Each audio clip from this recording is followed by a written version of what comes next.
Nolan Steele pursed his lips as he slid an agreement and a pen across the table to me. His eyes were a little red, and his fingers tapped twice against the edge of the table. That was his tell whenever he was nervous. I looked at the agreement. Instead of reaching for the pen, I reached over and touched the back of his hand, which rested on the table. I said, "Your hands are freezing." He trembled slightly, but he didn't pull away. Welcome to Bibliophile Princess channel. Don't forget to like and subscribe. Story begins.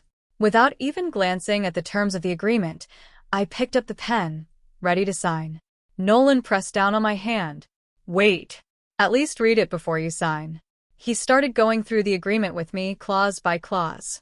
The house would be mine, the savings would go to me, and any debts under his name would have nothing to do with me. He'd even set up a fully funded trust on my behalf to make sure I would be financially secure in the future. Comments started floating past my eyes like a live stream chat. Holy crap. Is this divorce agreement all in her favor? I dare you to say I'm wrong in calling him the best guy in the world. But I get the feeling he really is broke now. No way. In the original story, the male lead ends up loaded later. I was practically seeing stars by the time Nolan was done explaining. I said, "I don't get any of that. The bottom line is I just need to sign, right?" I moved to sign again. Once more, Nolan stopped me. His Adam's apple bobbed. When he spoke, his voice was rough. "There's one last thing. Getting divorced doesn't mean we're cutting ties completely. If you ever need my help with anything, just ask." I stared at him, puzzled. "But you're drowning in debt. What could you possibly help me with?" Nolan was at a loss for words and lowered his head. I thought back over the last 3 years. No matter how busy he was, he would always text me goodnight. Any dessert I casually mentioned would show up in the fridge the next day. Whenever I stumbled home drunk, the light in the entryway would always be on. My heart suddenly softened. I looked at him and said seriously, "If you really end up so broke you can't even afford to eat, come to me. I'll take care of you." Nolan's head snapped up. His eyes turned even redder than before, and he swallowed hard a few times before he finally managed to murmur, "Okay." The comments rolled by again. What's with her attitude? He literally gave her everything. My heart aches for Mr. Steele. He still thinks he's not good enough for her. Where's his true love? Come and comfort him. This lady doesn't have her head screwed on right. Nolan told me he'd found work on a construction site. He would be doing physical labor. The pay was good and meals and housing were included. He was leaving right away. He stood by the door with a suitcase in hand and looked back at me. His lips parted like he wanted to say something, but he ultimately stayed silent. Then he opened the door and walked out. The moment the door clicked shut, the comments exploded. Physical labor? Is he for real? From CEO to labor. Why do I kinda wanna laugh? Don't. This hurts to watch. Wait, so he really did go bankrupt? Why else would he be doing physical labor? I headed back to the bedroom. Nolan's presence was everywhere. In the closet, his dress shirts still hung in a perfectly neat row. On the nightstand sat the business magazines he had to read every night. In the bathroom, his toothbrush was still next to mine. I lay on the bed and thought about the past 3 years. I remembered how Nolan had once stayed up all night fixing the music box I'd smashed. Whenever I woke up hungover, there would always be warm water and anti-hangover tablets by the bed. Every time he came home from a business dinner, no matter how late it was, he would go to the guest room to shower and wash up first, so the smell of alcohol wouldn't bother me. As my mind drifted, a wave of nausea suddenly hit me. I ran into the bathroom and dry heaved. When the feeling finally passed, it occurred to me that I'd forgotten to tell Nolan I was pregnant. The comments turned frenetic again. Nolan's true love is here. She's at the villa's gate. I walked over to the window. Down by the wrought iron gates stood a woman in a white dress with flawless makeup. I opened the gates and the door. The woman gave me a once-over, then smiled knowingly. "So, you're Nolan's wife." She paused. "Sorry. Ex-wife now." I leaned against the doorframe and yawned. "And you are?" She tucked a strand of hair behind her ear and started introducing herself. Her name was Celia Sanders. Between the lines, she made it clear that she and Nolan had grown up together. They were practically childhood sweethearts. She also said that he'd gotten drunk that night 3 years ago because she'd left the country. Now that she was back, of course he had to get divorced. The comments went wild again. Celia is so pretty. Lyra West, time to feel insecure? Are you guys blind? Let's be honest here. Lyra is better looking than Celia. No girl-on-girl hate. Also, why do I feel like they don't look alike at all? Same here. Is Lyra really just Celia's stand-in? Celia pulled a photo out of her bag. It was an old picture of her and Nolan back in high school. The two of them were standing side by side. He wasn't smiling, but his eyes were visibly much softer than usual. Celia's tone was gentle, but there was a sharp edge of mockery in her gaze. He's never loved you. You're just a replacement. I stared at the photo for 3 seconds. He was a little chubbier back then than he is now. His face was rounder. Celia froze. I added, "Thanks for telling me all this. Otherwise, I wouldn't have known what he looked like in high school. Can I keep the photo? I'd like a souvenir." The comments started buzzing. That's what you took from all this. I'll never understand Lyra's thought process. But why is this weirdly satisfying? Celia just got shut down so hard. I'm screaming. Celia's expression darkened, and she said coldly, "You really are something else. But you know what? It doesn't matter since Nolan has already chosen me. Do you know why he left the villa to you? Because he's about to move into my place." I tilted my head, thinking it over. Oh, good for him. At least he won't have to sleep at the construction site anymore. Manual labor is exhausting. My voice was sincere and showed no hint of jealousy. Celia was utterly speechless. As she turned to leave, she tossed one last line over her shoulder. "People like you deserve to get dumped." The door swung shut. I leaned back against it and slowly slid down into a squat. It wasn't that I wasn't sad. It was just that my sadness always came half a beat later than others. I rested a hand on my abdomen, which was still flat. I whispered, "Sweetheart, it looks like your dad's off to be someone else's father now." I zoned out for a while, then picked up my phone. I wanted to text Nolan to tell him I was pregnant. I just unlocked the screen when the comments suddenly flooded in. Oh my God, Mr. Steele really is working at a construction site. He's got blisters on his hands. I actually checked ahead again. Nolan really does end up filthy rich. Can someone explain what's going on? Can't help you. I want to know, too. Celia just called Nolan and asked for his address. She's driving to the construction site right now. I stared at the comments flying past before me, completely forgetting what I'd been about to do. I suddenly felt a little empty inside, so I walked over to the wine cabinet, thinking I would grab a bottle. The comments floated past. Seriously? If Lyra doesn't want Nolan's baby, she can just get an abortion. There's no need to drink on purpose. Damn, she's evil. Right? She's pregnant, and Nolan doesn't even know yet. He doesn't have a kid later in the plot, so this one's definitely not going to make it. My hand froze in midair. Silently, I put the bottle back and locked the cabinet. Then I sat down on the couch and started wondering what I should do about the baby. My phone suddenly buzzed. It was a message from Nolan. "Remember to eat dinner. Don't drink on an empty stomach. Don't stare at your phone in the dark, and don't stay up all night." I stared at the screen for a long time. All of a sudden, I couldn't bear the thought of getting rid of this baby anymore. A week later, I got a text from the bank. Nolan had transferred some money to me and included a note with it. Half a month's salary. Use it for now. It wasn't a lot, and the amount was oddly specific. I stared at the message, zoning out for a while. The comments exploded. So, he literally only left himself enough for cheap meals every day. His hands are covered in blisters, yet he's still thinking about his ex-wife. I dragged myself up from the couch. I touched my still flat abdomen and said slowly, "Sweetheart, I think your dad is about to starve." Then I walked into the kitchen. I'd basically never set foot in here for the past 3 years. Before, it had always been Nolan cooking all kinds of fancy dishes for me. I only knew how to make instant mac and cheese, and I still managed to burn it sometimes. I looked up a recipe. While following it, I almost cut my hand. I also forgot to add salt. But after 2 full hours of chaos, I finally managed to make a pot of broth. Then I went to the pharmacy to buy iodine and Band-Aids. From the scattered hints in the comments about the new development zone in the south of the city, I hailed a cab and headed over. The construction site was full of dust.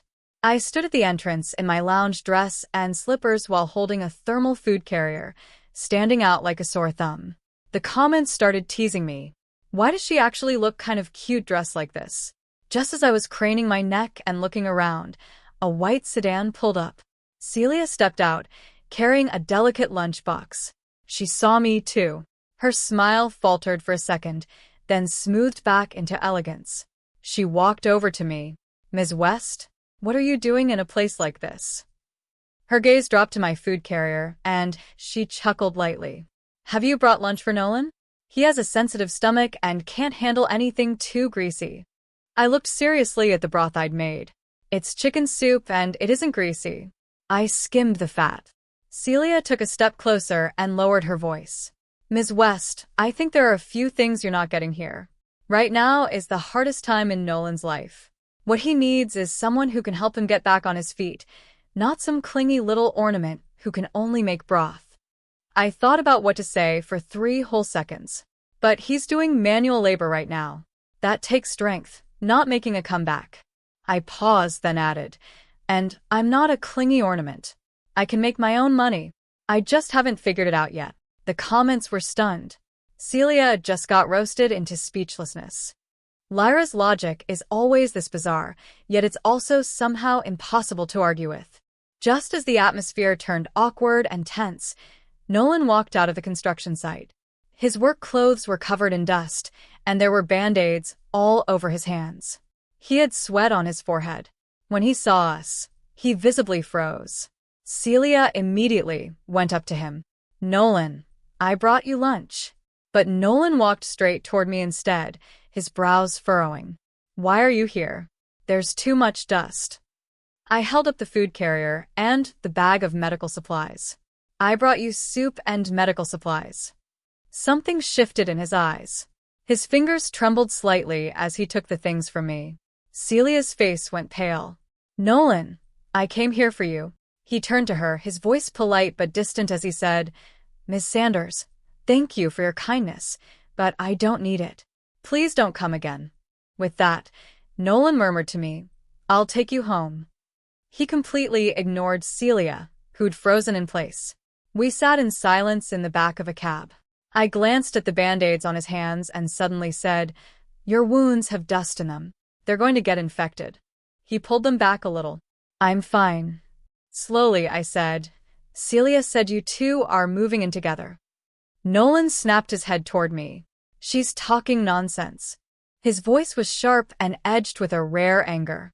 Then he realized he'd lost his cool and softened his tone, explaining, "There's nothing between her and me.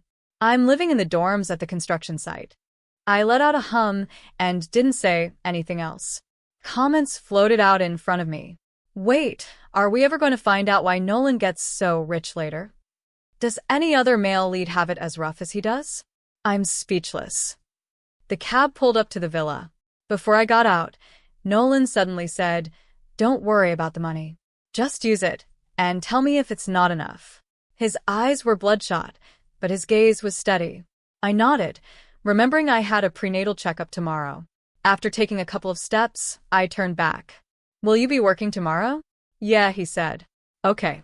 You can get back to your stuff now." With that, I headed straight into the villa. Before bed that night, I got a text from an unknown number. "Leave Nolan. You're not good enough for him." I stared at it for a moment, then lazily typed back, "Are you Celia? You sent the message to the wrong person. I'm his ex-wife." Then I blocked the number, turned off my phone, and went to sleep. Early the next morning, I went to the hospital by myself. I registered, waited in line, and waited to be called. The morning sickness was worse that day. By the time they drew my blood, my face had gone white.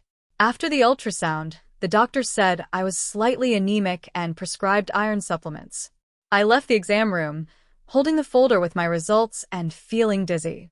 I just wanted to find somewhere to sit down, but when I looked up, I saw a crowd gathered near the emergency room. I spotted Nolan in the middle of that crowd. He was sitting in a chair in the ER, his left hand wrapped in gauze. Celia stood next to him, bending over as she talked to him. She was holding a cotton swab, trying to dab at the scrapes on his face, but he turned his head away to avoid her. She wouldn't give up and reached out to grab his shoulder. They were intimate enough that they caught the onlookers' attention. I stood where I was and watched them. The comments exploded. Holy crap. Drama alert. Nolan got hurt saving a coworker at the construction site. Celia heard about it real quick. See how soon she showed up. Wait, I got it. I know why Nolan ends up rich later. I was just about to see what the rest of the comments said when I heard Nolan's voice ring out from in front of me. Lyra. I looked up and saw him shaking Celia off before striding toward me. She tried to grab him again, but he flung her off. He walked fast, taking only a few strides to get to me.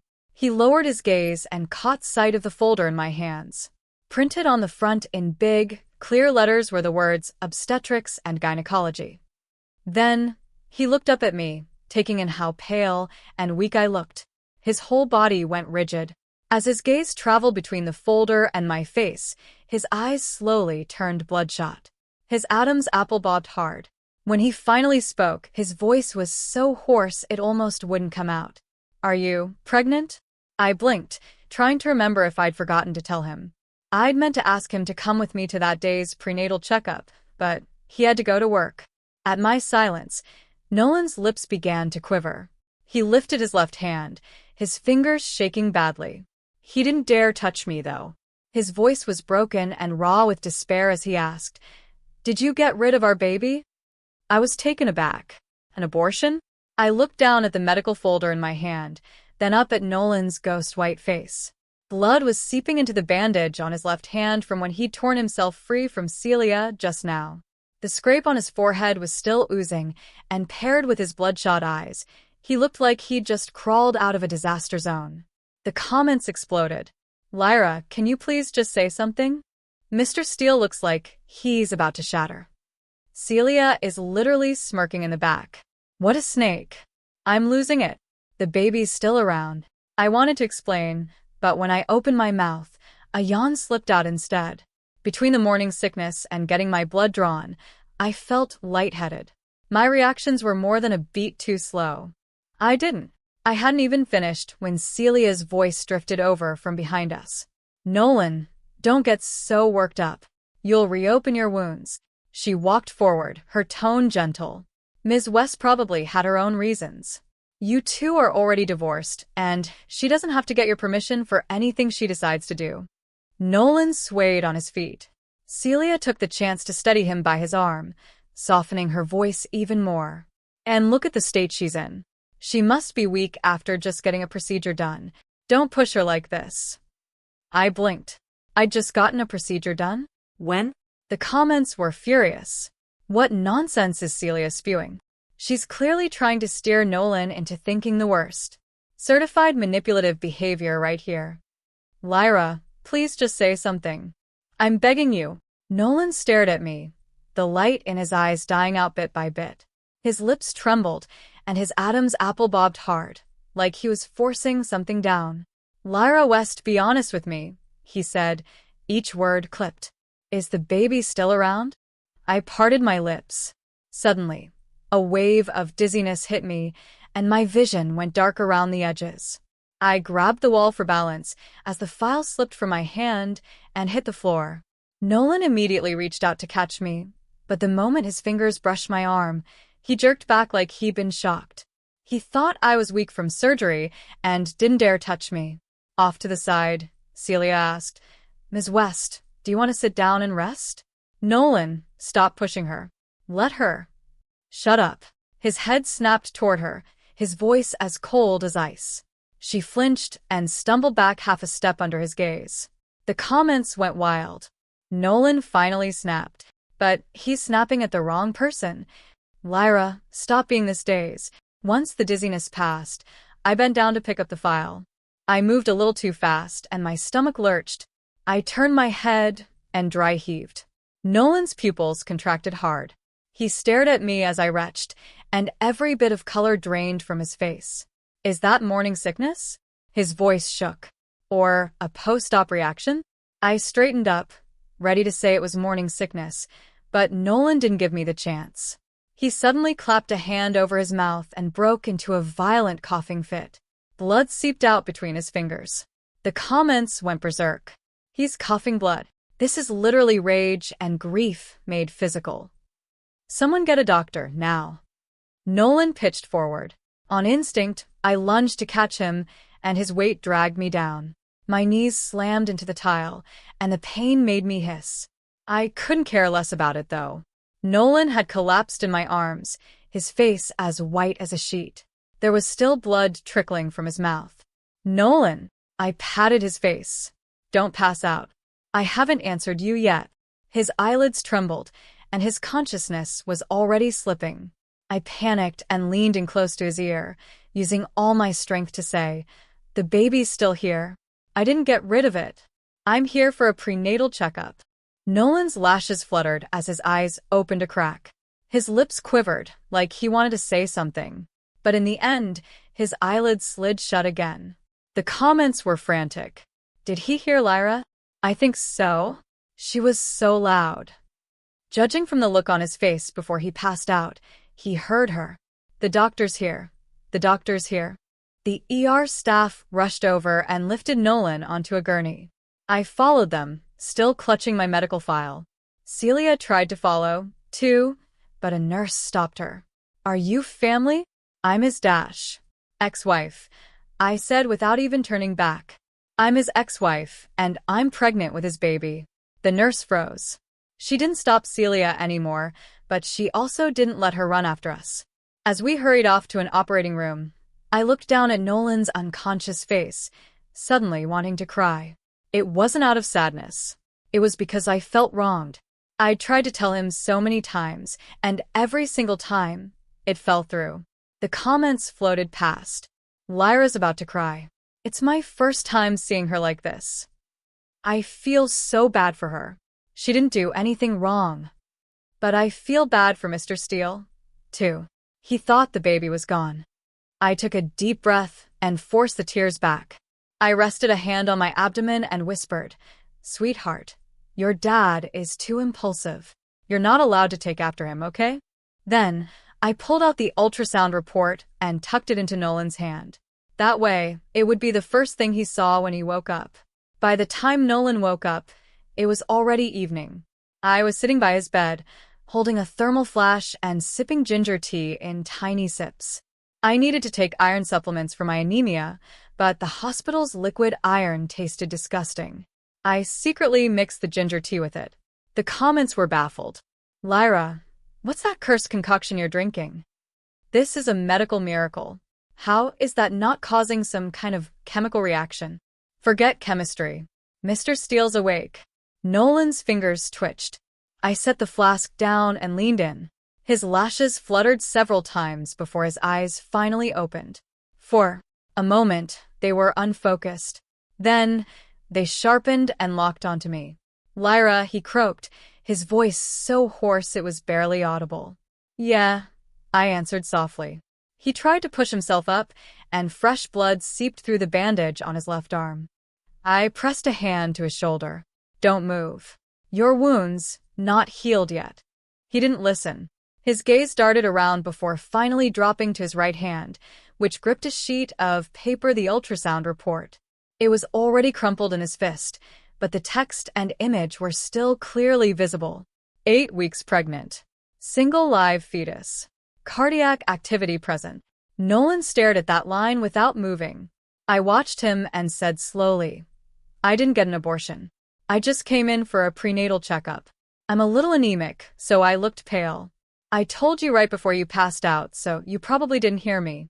Do you hear me now?" He didn't speak. He lifted the ultrasound right up to his face and studied it for a long time. Then he lowered it and looked at me again. His eyes started to turn red. The comments started up again. "Nolan's gonna cry again. This time, it's tears of joy, right? That look on his face, like he's crying and smiling at the same time, it really gets me." Nolan's Adam's apple bobbed over and over, his lips trembling again and again. But in the end, no sound came out. He just reached out a hand and gently touched my abdomen, his fingers still shaking. His voice was completely wrecked. How long did you know? Nah. I just found out. I didn't have time to tell you. Nolan closed his eyes. Tears slid down from the corners of his eyes. I froze. We'd been married for 3 years, and this was the first time I'd ever seen him cry. The comments were equally stunned. Mr. Steele is crying. Man, he must really love Lyra. He didn't cry when he thought the baby was gone, yet here he is, bawling now that he knows it's still around. Because the fear only hit him afterward. I dabbed at Nolan's tears with my sleeve. Hey, don't cry. He opened his eyes and grabbed my hand. He held on tight, like he was afraid I would disappear. I'm sorry, he said hoarsely. I'm sorry. I shouldn't have just assumed without asking you properly. Yeah, you didn't. I nodded. You came up to me and immediately accused me of aborting the baby. Before I got the chance to say anything, you started coughing up blood. Nolan's face stiffened. I coughed up blood? Yeah. A lot. You scared the hell out of me. The comments were amused. Lyra sounds like she's just talking about the weather. Her reaction time is longer than the equator. But she did say he scared the hell out of her. That means she does care. Nolan stared at me for a few seconds. Then he suddenly yanked me into his arms. He held me tight, burying his face in the crook of my neck. I could feel him trembling. I thought, his voice was muffled. I thought you got rid of the baby, that you didn't even want our child. Why would I do that? I asked, genuinely puzzled. The baby didn't do anything to offend me. His body went rigid for a second. Then he held me even tighter. The comments were even more amused now. Lyra's logic is always so unique. The baby didn't do anything to offend me. I'm crying from laughter, guys. Weirdly enough, this is kinda heartwarming. Mr. Steele, I will never catch up with my wife's train of thought. It was a long while before Nolan finally let go, but he kept his hands on my waist, refusing to move them away. He looked straight into my eyes, his expression far too serious for someone who'd just coughed up blood. Everything I gave you before, that was nothing. I'm going to give you even better things. They'll be 1,000 times better. The comments went wild. Here it is, here it is. The CEO-style love declaration unlocked. Isn't he bankrupt right now? Yeah, he's still working at the construction site. What's he planning to use to spoil her? I frowned. But aren't you drowning in debt? Something flickered in Nolan's eyes. Instead of answering me, he laced his fingers through mine, gently rubbing the back of my hand with his thumb. Do you trust me? He asked. I thought about it. I guess so. You've always treated me really well. For a moment, he was taken aback. Then he smiled. In the 3 years I'd known him, this was the first time I'd even seen him smile that freely. The comments were starry-eyed. That smile just killed me on the spot. Okay, but seriously, how does he end up so rich later? I'm calling it now. I bet he has some secret identity. The surname Steele, could he be from the Jalton Steeles? Holy crap. Don't you dare leave after saying that. What Jalton Steeles? I saw the Jalton Steeles pop up in the comments, but I didn't think much of it because Nolan started telling me about his time at the construction site. He said he'd saved a coworker there, which is how his arm got sliced open by a steel bar. He also told me Celia had somehow heard he was hurt and hurried over on her own. He stressed, there really isn't anything between her and me. I know. I nodded. You already said so. He looked at me and suddenly asked, so you're not mad? Mad about what? About her coming to you and saying all that stuff. I thought it over. She was kind of annoying, but it wasn't enough to actually piss me off. Nolan fell silent. The comments laughed at him. Mr. Steele, why doesn't my wife get jealous? Is it because I'm not worth it? No, sir. It's not that you're not worth it. It's just that Lyra's reaction time hasn't caught up yet. She'll probably take 3 days to really get it. Ha ha ha. So true. A nurse came in to change Nolan's dressing. She smiled when she saw us leaning against each other. She said, "Mr. Steele, you really scared Mrs. Steele this time. She was even paler than you were when you were brought in." Nolan turned to look at me. I said seriously, "It's because I'm anemic. It wasn't from being scared." The comments went wild. "Lyra, this isn't the time to correct her." "Mr. Steele, my wife's priorities are always so unique." "But why is this so cute?" Once the nurse finished changing his bandages, Nolan said he wanted to transfer to another hospital. "This place is pretty basic. I've already contacted a private hospital. I'll be transferred there tomorrow." I was puzzled. "Didn't you say you were bankrupt?" "Private hospitals are really expensive."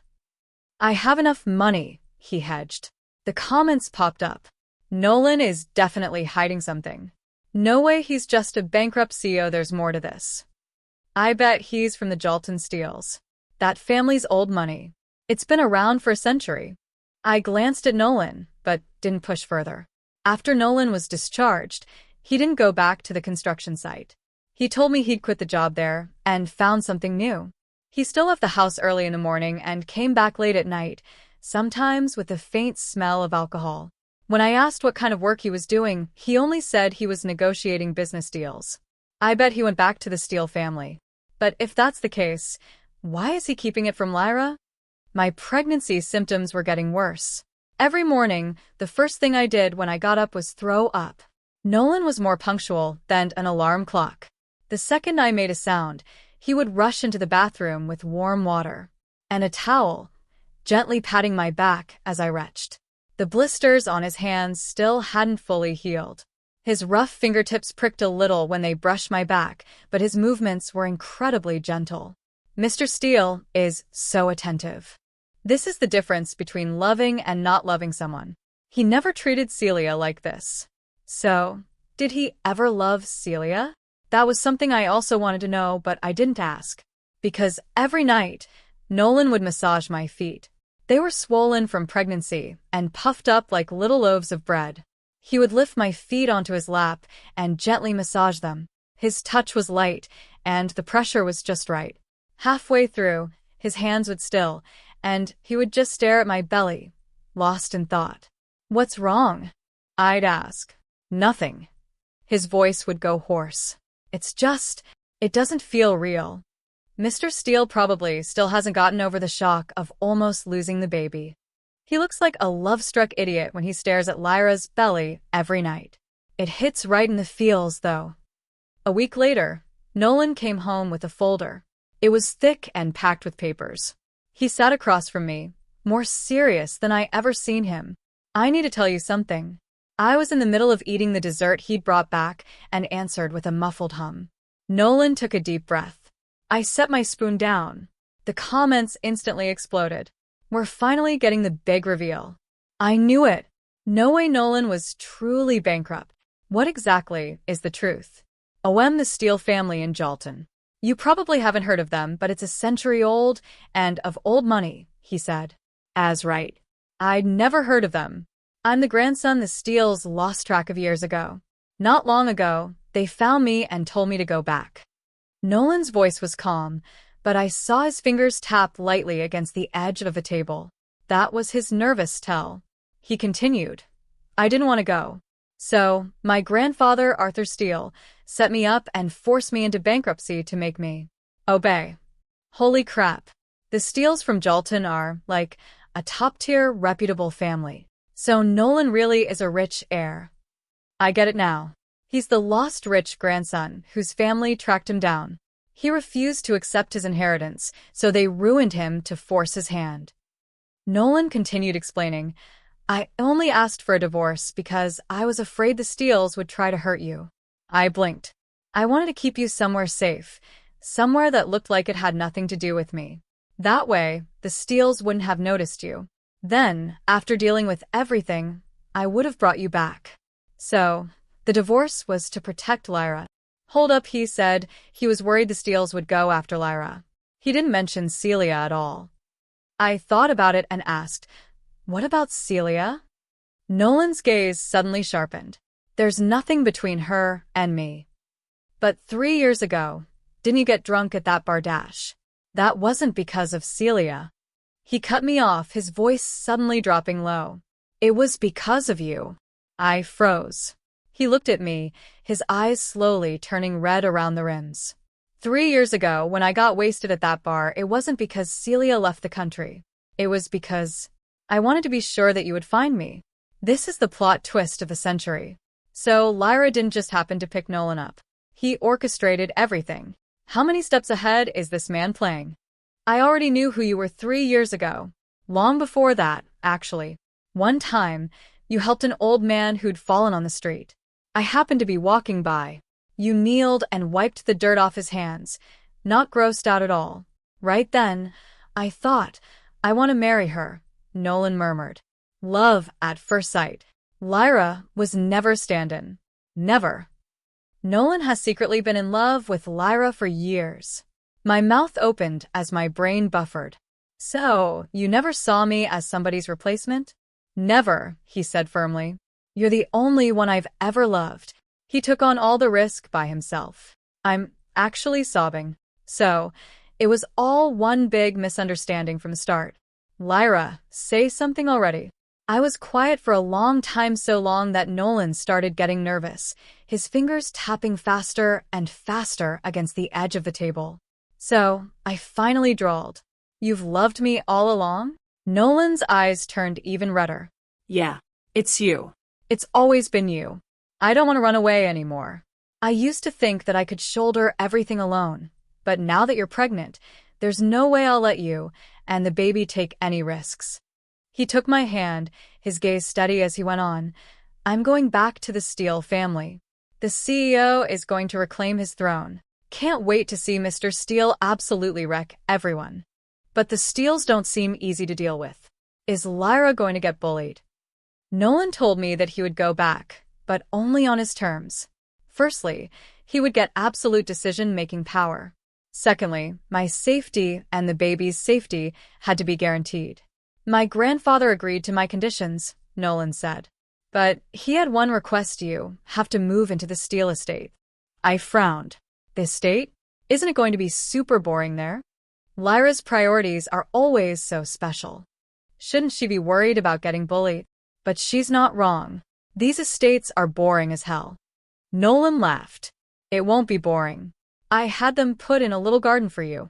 You can grow flowers and vegetables there. I thought about it, then nodded. Okay. That works. Into the Steele estate was a whole production. There were over a dozen cars and dozens of people who came to pick us. Gate itself looked like something straight out of a TV drama. Just the front gate alone was bigger than the entire villa I live in. Now this is the kind of extravagance a real rich family should have. So Nolan really is a legit rich heir.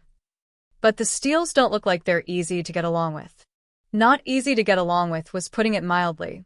Nolan's grandfather sat in the main hall, looking me up and down. Is it her? Nolan stepped in front of me, shielding me. Grandpa, I told you not to make things hard for her. Arthur snorted. I haven't said anything yet. The rest of the Steeles stood off to the side, each with a different expression. Some were curious, some openly dismissive. A few younger women whispered to each other, their eyes full of judgment as they stared at me. This family's vibe is so suffocating. Point one. Is Lyra gonna be okay here? Mr. Steele, protect your wife. I wasn't too bothered, mainly because I was hungry. I tugged on Nolan's sleeve and whispered, Is there anything to eat? I'm starving. I hadn't spoken loudly, but the hall was so quiet that everyone heard me. The atmosphere instantly turned awkward. Ha ha ha. Lyra, are you serious right now? Who says they're hungry at a rich family reunion scene? To be fair, pregnant women do get hungry all the time. The corner of Nolan's mouth lifted. Of course. He turned to the butler. Bring out the snacks that were prepared. Then, he took my hand and, under everyone's probing gazes, led me straight toward the courtyard at the back. I set up a separate courtyard for you. It's quiet and close to the kitchen. He lowered his voice and added, If you ever want something to eat, just tell someone. Ged for me was even better than I'd imagined. The small garden was full of flowers, with a glass and one corner. OM was the same firmness as the one I used to sleep on, and the duvet color was my favorite. In the skincare products were the brand I always used. Even the lounge slippers were the exact model I used to wear. On the edge of the bed, suddenly feeling moved. When did you prepare all this? Nolan crouched down in front of me to change my shoes. Right after the divorce. So back then, you were already planning on bringing me back? He looked up at me, his gaze tender. I never planned on letting you go. Gah. This man. I hereby name him Male Lead of the Year. In the first month after Nolan returned, the entire Steele family went through a massive shakeup. He ruthlessly took control of 3 core projects within Steele Group. The branch family members who used to look down on him were dealt with one by one until they were all completely subdued. CEO mode is officially activated. Mr. Steele's business talent is insane. But I only learned about all of this from the comments. Nolan never talked to me about work. No matter how busy he was, he always made it back home to have dinner with me. At night, he would massage my feet and watch TV with me. Sometimes I would fall asleep or the couch. When I woke up, I would already be in bed. He would be sitting beside me, going through documents with the desk lamp dimmed so he wouldn't wake me. Out there, he's the ruthless CEO. At home, he's completely devoted to Lyra. The contrast is killing me in the best way. Celia showed up one afternoon. I was in the garden, sunbathing and eating strawberries that Nolan had flown in from abroad. The butler hurried over and said someone was here to see me. He had a complicated look on his face. It's Ms. Sanders. She said she's an old friend of Mr. Steele's and wants to see you. The comments exploded. Celia again. What is she doing here? Hasn't she given up yet? Lyra, don't agree to see her. Before I could say anything, I heard a commotion out front.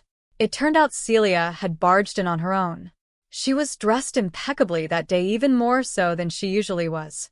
She wore a white tailored suit and had her hair twisted up, with not a single strand out of place. When she saw me sitting in the garden eating strawberries, a flash of resentment crossed her face. She forced out, "Ms. West, long time no see." Berry in my mouth. Hi.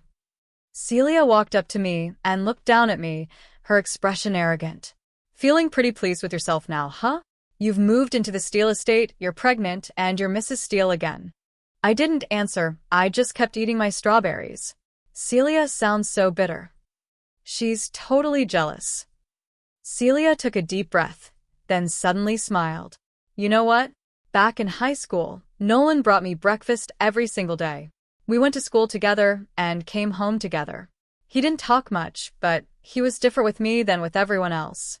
Before his mom passed away, she even said she wanted us to get engaged. Here we go again. Lyra, don't believe her lies.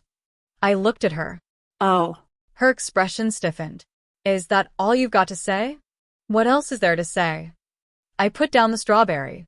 Everything you just said is in the past. Don't you feel grossed out by it? Your husband has a whole history with another woman. I thought about it. He never told me any of that, but he did say you have nothing to do with him. And you just believe whatever he says? Celia asked incredulously. Yeah. I nodded. Her expression went dark. She was about to say something when footsteps sounded behind us. Nolan strode over, anger written all over his face. Miss Sanders, who let you in here? The moment Celia turned around, her expression softened into helpless innocence. Nolan, I just wanted to see Ms. West. I didn't mean any harm. Nolan came to my side and shifted, so I was behind him. I told you not to bother her, he said angrily. But dash. No buts. His voice was cold and hard. There's nothing between you and me. Whatever happened in high school was just normal interaction between neighbors, and my mother doesn't speak for me. If you show up in front of her again, I won't be polite about it. Mr. Steele is so hot right now. He just blasted Celia without showing her a hint of mercy.